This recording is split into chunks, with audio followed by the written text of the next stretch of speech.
नमस्कार, मैं दिव्या राठौर। आज का हमारा टॉपिक है difference between C and C plus plus. आइए हम देखते हैं C and C plus plus में क्या क्या डिफरेंस है। Difference between C plus plus में हम उसका डिफरेंस की पॉइंट्स के अकॉर्डिंग देखेंगे, जिसमें हमारे पास डिफरेंट की पॉइंट्स है, जिससे related C and C plus plus में हमारे पास डिफरेंट कैसे डिफरेंस है एक दूसरे से, हम ये चीज़ देखेंगे। सबसे पहला हमारा की पॉइंट है डेवलपमेंट। सी का डेवलपमेंट डेनिस रिची ने किया है 1969 में AT&T बेल लैब्स में। सी प्लस प्लस का डेवलपमेंट बजारने ने किया है 1979 में AT&T बेल लैब्स में। प्रोग्रामिंग लैंग्वेज सी हमारी प्रोसीजरल ओरिएंटेड प्रोग्रामिंग लैंग्वेज है। प्रोसीजरल ओरिएंटेड प्रोग्रामिंग लैंग्वेज का मतलब है कि जब भी उस प्रोग्रामिंग लैंग्वेज का प्रोग्राम कंपाइल होगा या रन होगा तो एक पर्टिकुलर प्रोसीजर को फॉलो करेगा। मतलब सी का जब भी प्रोग्राम हम रन करते हैं तो उसमें स्टेप बाय स्टेप एक के बाद एक लाइन को रीड किया जाता है। जैसे फॉर एग्ज़ाम्पल हमारे पास सी के प्रोग्राम में 4 लाइन्स हैं। सबसे पहले फर्स्ट लाइन को रीड किया जाएगा, फिर सेकंड लाइन को रीड किया जाएगा, फिर थर्ड लाइन को रीड किया जाएगा। इस टाइप से एक पर्टिकुलर प्रोसीजर को फॉलो किया जाता है। सी प्लस प्लस हमारी ऑब्जेक्ट ओरिएंटेड प्रोग्रामिंग लैंग्वेज है। ऑब्जेक्ट ओरिएंटेड प्रोग्रामिंग लैंग्वेज क्या है, इसके बारे में हमने पिछले वीडियोस में भी देखा था, जिसमें ये बताया था मैंने कि object oriented programming language modular programming language है, जिसमें डिफरेंट मॉड्यूल्स का यूज़ करते हैं प्रोग्रामिंग के लिए। उन मॉड्यूल्स में हम क्या करते हैं, फंक्शंस का यूज़ करते हैं। किसी पर्टिकुलर टास्क को परफॉर्म करने के लिए हम फंक्शंस बनाते हैं। अगर हमारे पास एक से ज़्यादा टास्क है तो हम एक से ज़्यादा फंक्शन बनाते हैं और उन फंक्शंस को रीयूज़ करते हैं। नेक्स्ट है कीवर्ड।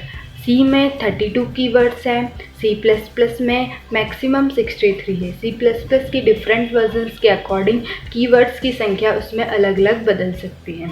हम देख रहे हैं सी में data types. C built in data types को सपोर्ट करता है। जैसे हम देख रहे हैं इंटीजर, फ्लोट, वॉइड, डबल, ये सी में यूज़ किए जाते हैं। C plus plus built in के साथ साथ यूज़र डिफाइंड डेटा टाइप्स को भी सपोर्ट करता है। जैसे हमारा है क्लास हमारा यूज़र डिफाइंड डेटा टाइप्स है, जिसको हम सी प्लस प्लस में यूज़ करते हैं। नेक्स्ट है dynamic memory allocation. Dynamic memory allocation के लिए सी में हम मैलोक और कैलोक फंक्शन का यूज़ करते हैं और फ्री फंक्शन का यूज़ करते हैं उस मेमोरी को फ्री करने के लिए।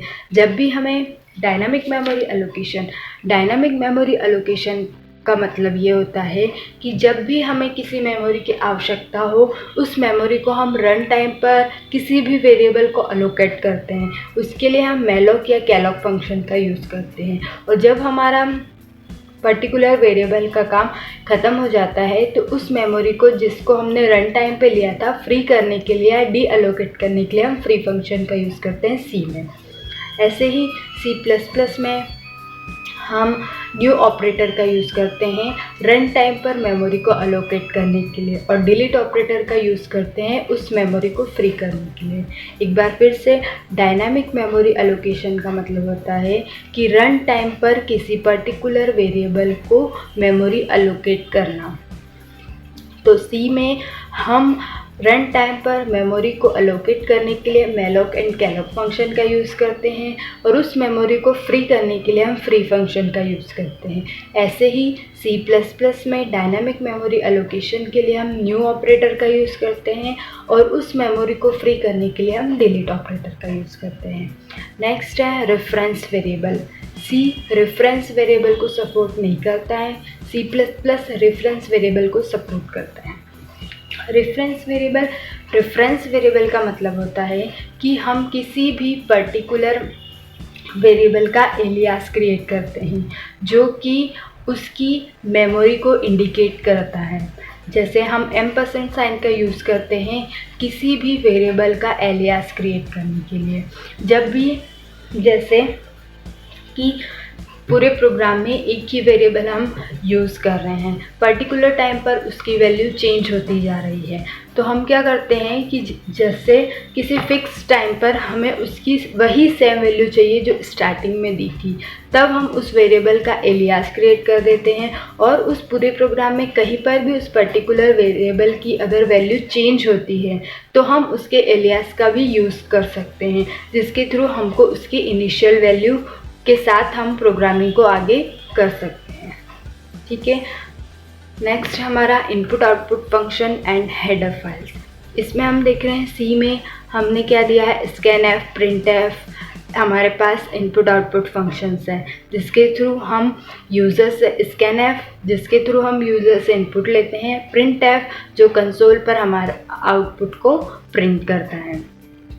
और इन दोनों फंक्शंस के लिए हमारे पास हेडर फाइल है stdio.h, std स्टैंडर्ड और io इनपुट आउटपुट।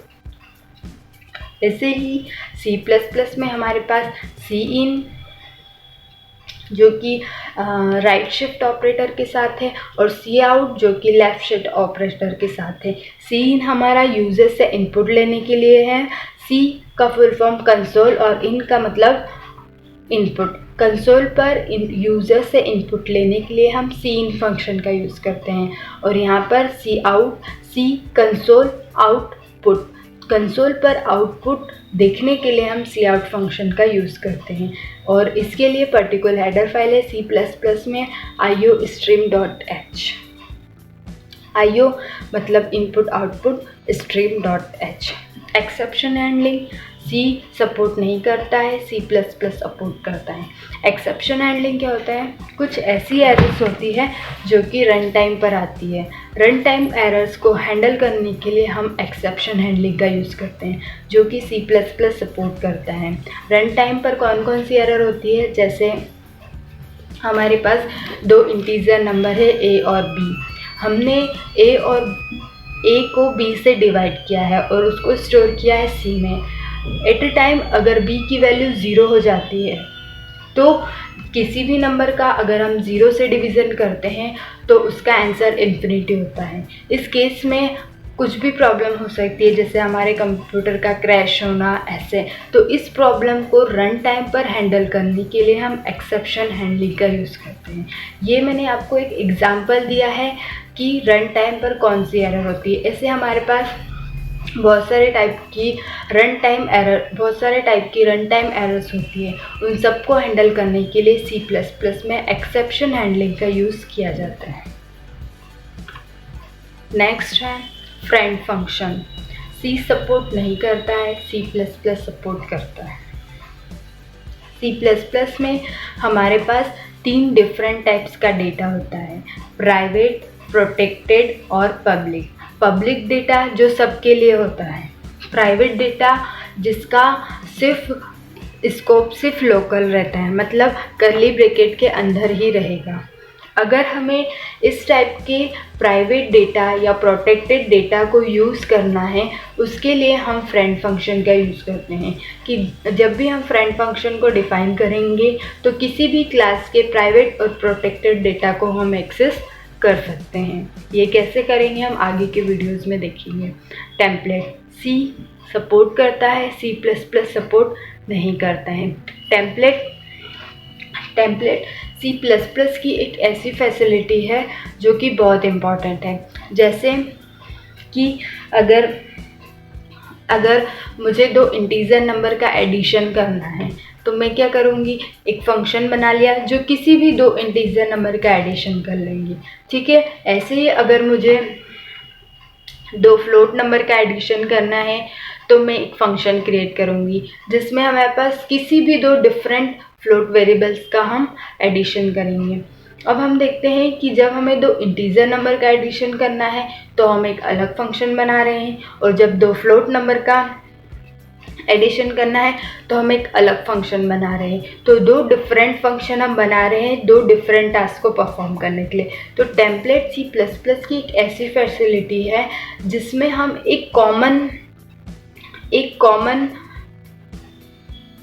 जिसमें हम एक कॉमन फंक्शन बनाते हैं। उस फंक्शन के थ्रू हम किसी भी टाइप के दो वेरिएबल का एडिशन कर सकते हैं।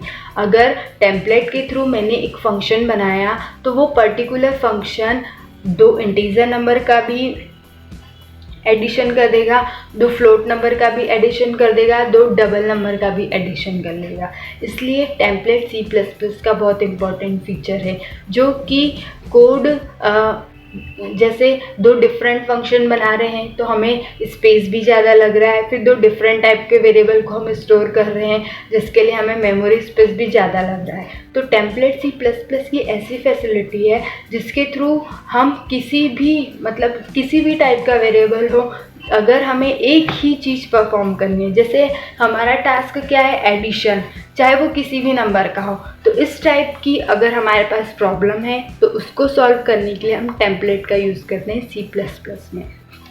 नेक्स्ट है हमारा कंस्ट्रक्टर डिस्ट्रक्टर, जो कि C सपोर्ट नहीं करता है, C++ सपोर्ट करता है। Constructor and destructor. कंस्ट्रक्टर कि C++ का एक इम्पॉर्टेंट फंक्शन है जिसको हम क्लास के साथ डिफाइन करते हैं। मतलब कि अगर हम कोई भी वेरिएबल क्लास में डिफाइन कर रहे हैं, जैसे हमने क्लास क्रिएट की और उसमें हम डिफरेंट उसके मेंबर्स को डिफाइन कर रहे हैं, तो उन मेंबर्स को इनिशियलाइज करने के लिए हम कंस्ट्रक्टर का यूज़ करते हैं। मैंने क्या बताया था कि जब भी हम कोई क्लास क्रिएट करते हैं, क्लास में जितने भी डेटा मेंबर्स या वेरिएबल्स हैं उनको मेमोरी तब तक अलोकेट नहीं होती जब तक कि हम उस पर्टिकुलर क्लास का ऑब्जेक्ट क्रिएट नहीं करते हैं। और उस ऑब्जेक्ट को क्रिएट करने के लिए हमें कंस्ट्रक्टर की आवश्यकता होती है। कैसे? जब भी हम किसी क्लास का ऑब्जेक्ट क्रिएट करते हैं तो उस क्लास का कंस्ट्रक्टर ऑटोमेटिकली कॉल होता है, जिसके थ्रू उस क्लास के जितने भी डेटा मेंबर्स हैं उन सबको मेमोरी एलोकेट होती है।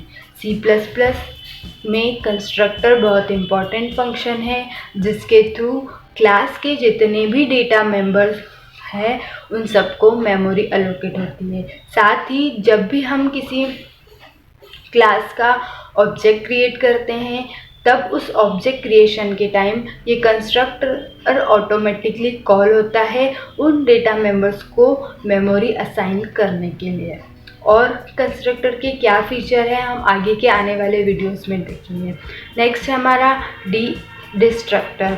डिस्ट्रक्टर जो भी मेमोरी हमने असाइन की है उसको फ्री करने के लिए हम डिस्ट्रक्टर का यूज़ करते हैं। अप्रोच C हमारा टॉप डाउन अप्रोच है और C++ हमारा बॉटम अप अप्रोच है।